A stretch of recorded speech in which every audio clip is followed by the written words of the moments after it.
સદગુરુ મહારાજની જય. હવે હાથના જે આંકડા આપ્યા છે કે કૃષ્ણ કે તને દેવકીનો 8મો બાળક મારશે. 8 ફેલ ગીર નાખ્યા, 8ને કે કશે મારી નાખ્યા, 8મો બેસી ગયો. આવી આકાશવાણી થઈ. પછી ભીષ્મનું એવું ને એવું છે. 8ને ગંગાજીએ મારી નાખ્યા, 8મો કે બેસ્યો એ ભીષ્મ. હવે હાથના આંકડા મૂકી દીધા. એ વિચાર આપણે કરવાનો છે કે 7મો બેસ્યો તો બસે કોણ? આ હાથ દીપ કીધા છે આપણને, 2 કાન 2 નાક 2 આંખો 1 મુખ. એ હાથમાં તે કઈ કે નહીં રહે. 8મો ઋષિ એ કોણ છે કે એ આત્મા છે, એ બસે.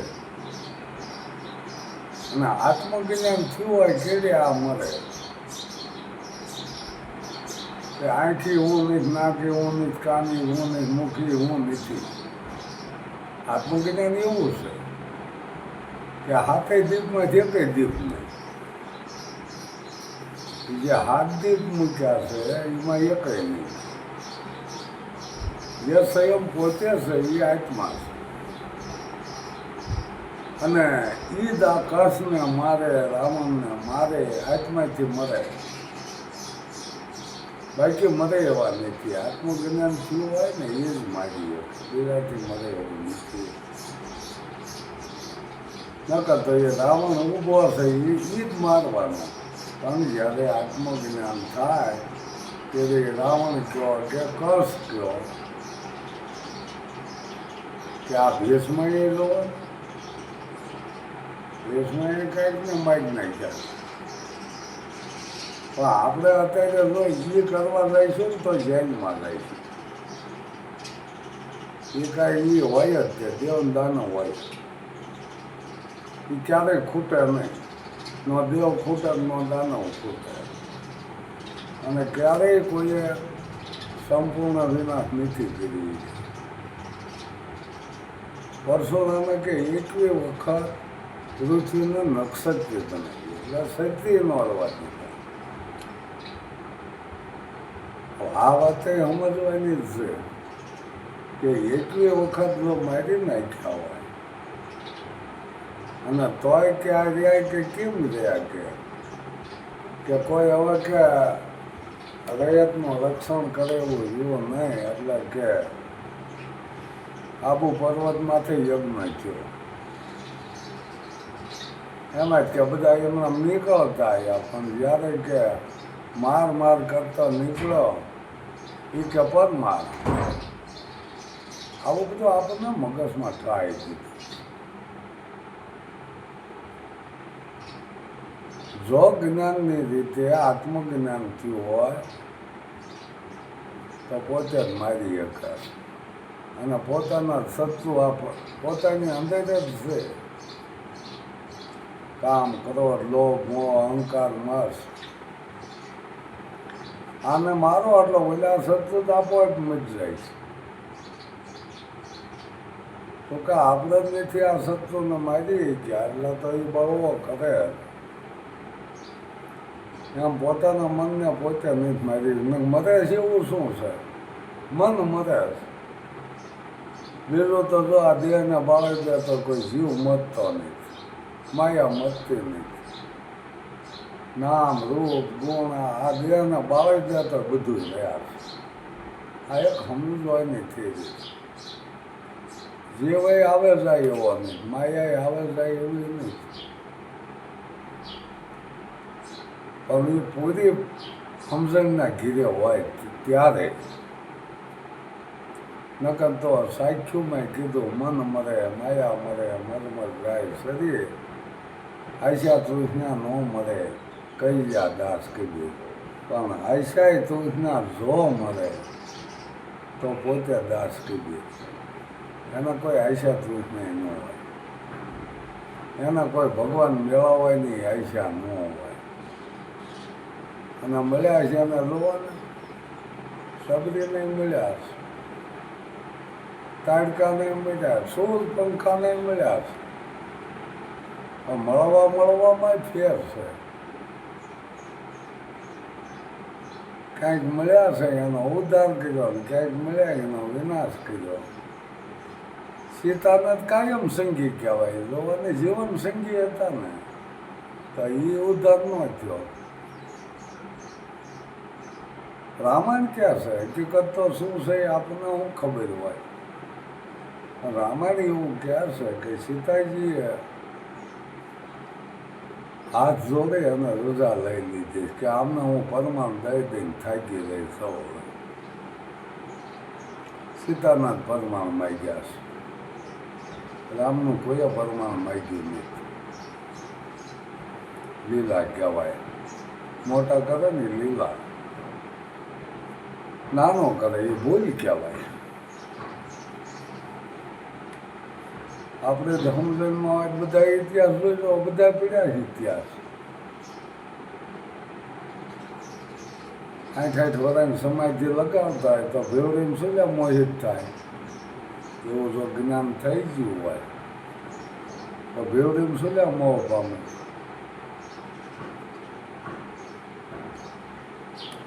ધ્યાન રાખવાનું, ધ્યાન ધરવાનું નથી. એમ તો ગુરુ ઉપદેશ મળ્યો હોય તો આપણે ધ્યાન રાખવાનું, ધ્યાન ધરવાનું નથી. ધ્યાન ધરીને બેસી જઈશો, લૂંટાઈશો. વિશ્વામિત્ર ધ્યાનમાં બેઠા, જ્ઞાનકામાં ફસાણા, એટલે ધ્યાન જ કરતા. હવે તપ કર્યા છે, ગપ કર્યા છે, આપણને શું ખબર? આમાં ઇતિહાસીનો ક્યાં છે? આપણને કાંઈ ખબર નથી ઇતિહાસ ક્યાં છે. કે પારાસર ઋષિ 1000 વર્ષ તપ કર્યું હતું અને 1000 વર્ષ તપનો કે ધુમાડો કરી નાખ્યો. પછી ધુમાડો જ કહેવાય. કર્મ સૂકી રહ્યું એ ધુમાડો જ કહેવાય છે. હવે આવા ઇતિહાસી પડ્યા છે ને એ સમજાઈને આપણને આપે કંઈ જે થયું હોય. પણ સમજવાનું આપણે કે આવા તપેશ્વરી જો ભૂલ ખાતા હોય તો આપણે કાંઈ અહમ કર્યા જેવો નથી. તો કે અહીંયા તો બાના મૂકી દીધા કે વ્યાસ ભગવાનનો જન્મ થવાનો હતો, એના શાસ્ત્ર લખવાના હતા. તો એ શાસ્ત્રને તો અનાદર કરી મૂક્યો. આપણા સંતો નરસિંહ મહેતાએ કીધું કે આ ગ્રંથે કરી ગડબડ વાત ન કરી ખરી. સવા ભગત જેવાય કહી દીધું વેદ વાંચીને વિદ્યા ઝઘડા. આશા શબ્દ સંતોએ પકડ્યા. આશુ શું છે કે સંતોએ જાણી લીધું છે. જેવાય પંડિત જેવાએ કહી દીધું છે.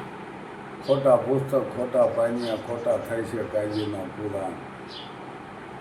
અસલ રાજ્ય સુરો વ્યાજ છે, ત્યાં છે સુરાના સગડા.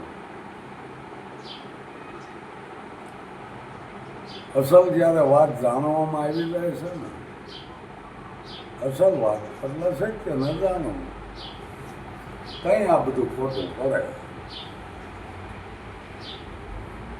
કે ભાઈ આ કોઈનું બનાવેલું નથી અને બનાવ્યું બને એવું નથી. વિશ્વ કોઈને ન બને, બનાવ્યું બને એવું છે આને. કે જેટલા અવતાર લીધો છે ને એ બધા નાશ પામ્યા. જન્મે એ તો મરે જ છે, એ કુદરતનો નિયમ. કુદરતના નિયમ કોઈ તોડી શકે નહીં. સમજવાનું આપણે જ. પણ અત્યારે સમજાવનારા રાજા થઈ ગયા, સમજવાવાળા ઓછા. સમજાવવાવાળા નથી સમજ્યા તોય સમજાવે છે, નથી સમજ્યાથી શું સમજાવે છે.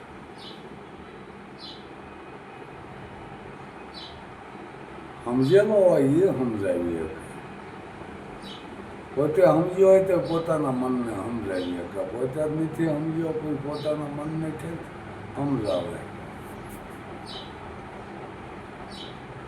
નકર તો પેટ માથે કોઈ પોટલા બાંધે નહીં.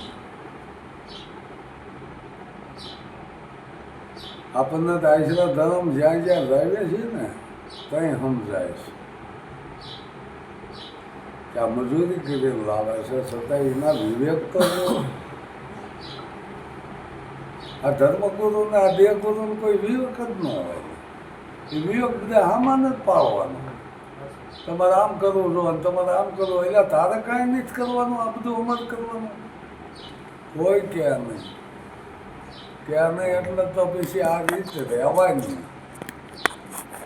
તો કે સમજણમાં આવ્યા વિના ક્યારે આ સિદ્ધ થાય છે નહીં. સિદ્ધ કરવી હોય ને તો પહેલાં પોતાને સમજવું જોવે. પોતાને સમજ્યા વિના આ કોઈ વસ્તુ સિદ્ધ થાય નહીં. સિદ્ધ ક્યારે થઈ જાય કે પોતાને નીચે થાય. એ સિદ્ધ કર્યું. કોઈ મંતરથી આ સિદ્ધ થાય એવું નથી. કોઈ જાપથી સિદ્ધ થાય એવું નથી. સિદ્ધિ ક્યારે મળે? આત્મજ્ઞાન મળે તો સિદ્ધિ મળે. કે આ બુદ્ધિ વાંચી હતી ને સિદ્ધિ થઈ જાય એને સિદ્ધિ કહેવાય. આ બુદ્ધિને સિદ્ધિ કરવાની, આ મનને સીધું કરવાનું. આડું ઓળું ભટકે છે ને આને સ્થિર કરવાનું છે. એને સિદ્ધ કીધું. અત્યારે તો કોઈ આમાં માંદળિયું સિદ્ધ કરીને આપશે. લ્યો આ બાંધી ગયો. લ્યો હું માંદળિયું બાંધીને કરવાનું? વજન જ વેઠવાનો, બીજું શું કરવાનું? બધા આવું હાલી રહ્યું છે. આમાં બેસી રહેવી જ થાય ને કાંઈ થાય નહીં. માંદળિયા મંત્રે પ્યારવાય છે તો આ બધા દવાખાના બંધ થઈ જાય. દોરા બાંધવાય જો રોગ જતા તો આ બંધ થઈ જાય. એક છે માથાનો દોરો જે છે ને એ મગજની અસ્થિર થાય. ત્યાં એનું મન વાળે લે કે ભાઈ હવે આપણે દોરો બાંધ્યો, હવે કઈ નહીં. માથાના દુખાવા ક્યાં થાય? મનની અસ્થિરતા થાય ને ભાઈ માથાના દુખાવા થાય.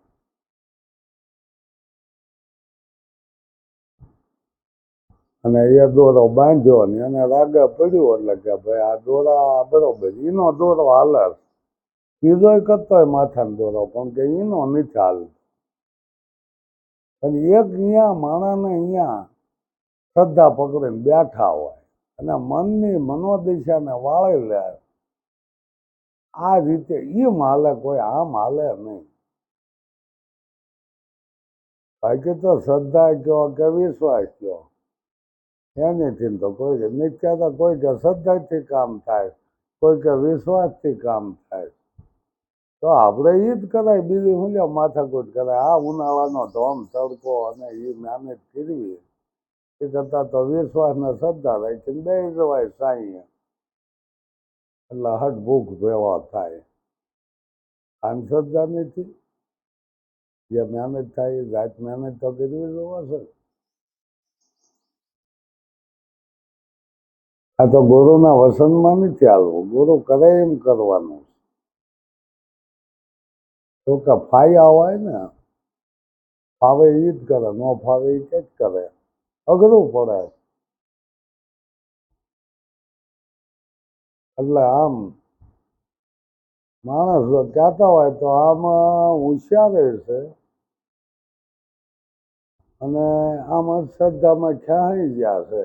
એ છે ભણેલા ગણેલા શિક્ષિત લોકો જયારે ઈદ કાંડે બાવડે દોરા બાંધીને ફરતા હોય ને તો આપણને દુઃખ થાય કે આવા શિક્ષિત વર્ગના લોકો એ હું લ્યો દોરા બાંધતા દોરા ધાગા એ શું લ્યો બાંધીને ફરે કે માથાનો દોરો આનો દોરો નથી સમજણ. એ તો બરોબર. તો આ જે ભણે શિક્ષિત છે ને એના તો ભણવામાં આ બધું આવે છે. અમે ભણતા હતા કવિતામાં આવતું અરે હરી વસે હરીના જન્મમાં તમે હું કરશો જય વનમાં. કાશી જાઓ એટલે નદીએ જાઓ, નદીએ જાઓ તો કઈ ત્યાં કોઈ પાણીમાં કે તમને પ્રભુજી નહીં મળાય ગયા. જપ કરો જાપ કરો હોમ કરો ને હવન કરો પ્રભુ નથી હોમ હવનમાં આવું બધું. મીરાબાઈનું એક કાવ્ય આવતું એ વખતે અરે હરી વસે હરિના જન્મમાં તમે શું કરશો કે વનમાં. વનમાં કયા જાય છે જીવનથી કંટાળી જાય, વનમાં વ્યા જાય જીવનથી કંટાળી જાય, ગળા ફાંસા ખાઈ લે, ઝાડ પી લે. જે જીવનથી કંટાળે ને એ આ બધું કરે. જીવનથી જે કંટાળી ગયા જોવા ને એ આડું ઊભું કરી નાખે. જિંદગી જીવવા જેવી વારે વારે આ મનુષ્ય અવતાર નથી મળતો. આવું સંતો કહે કે વારે વારે વેદ પુરાણો એ જ કહે કે વારે વારે મનુષ્ય અવતાર ન આવે તો શું લેવા આપઘાત થાય. નથી સમજાતું તય થાય. મનને વાળે નથી શકતા. મનનો વેગ વાળવો અઘરો, એમાં આ દિશા થાય. ખમાતું નહીં, સહન નથી થતું, કઈ આ વસ્તુ બને. મોટું પાપ જ એ છે. આત્મહત્યા કરવી એ જ મોટું પાપ. એ જન્મ કે ન છૂટે. એટલે માણસને જો સમજે જાય, સહન કરવાની શક્તિ હોય તો જ બસાય એવું ન કરતા બસાય એવું નહીં. અને આ જો મૂકવું હોય તો આ જીવનમાં ફેરફાર આવી જાય.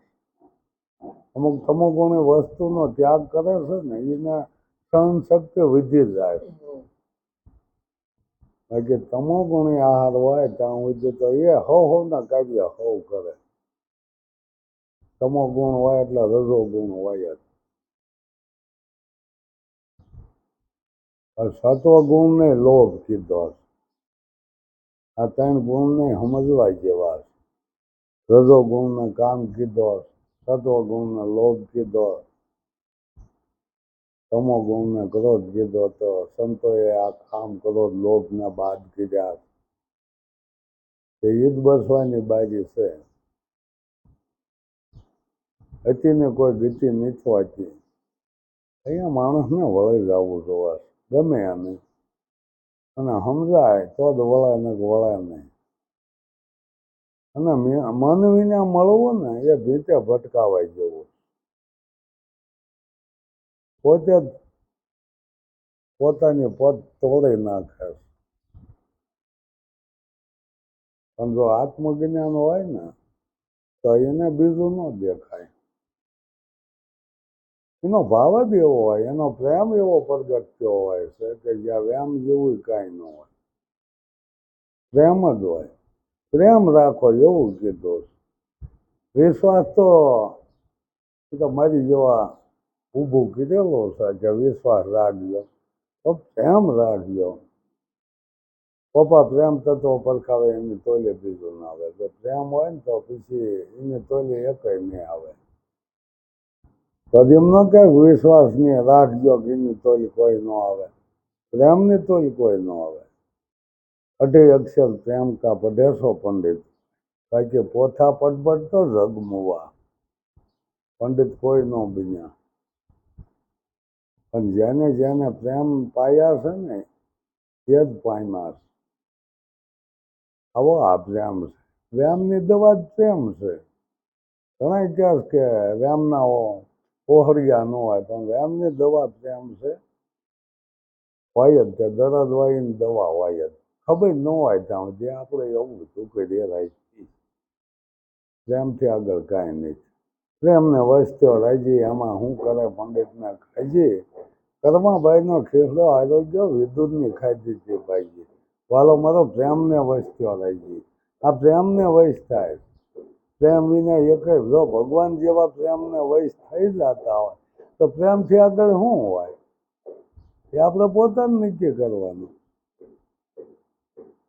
વિશ્વાસ ને પ્રેમ આને કે રાખવું હું પ્રેમ રાખો, વિશ્વાસ હોય નહીં, શ્રદ્ધા નહીં, પ્રેમ રાખો. એટલે પ્રેમ કોઈ ઓલો પ્રેમ નહીં. અત્યારે પ્રેમની રીતો ઘણી પ્રેમ ઘણી જાતના હોય, પણ પ્રેમ કયો અખંડ પ્રેમ, પતિ પત્નીનો પ્રેમ નહીં. એ તો આજ પ્રેમ હોય કાલ પાસ ઝઘડા કરતા હોય, એને પ્રેમ ન કહેવાય. અખંડ પ્રેમ છે, એમાં કાંઈ ઘટે નહીં. પ્રેમ જેને પાયા છે ને એ જ પૂરણ પાયા છે. બાકી રામ રામ, જય ગુરુ મહારાજ.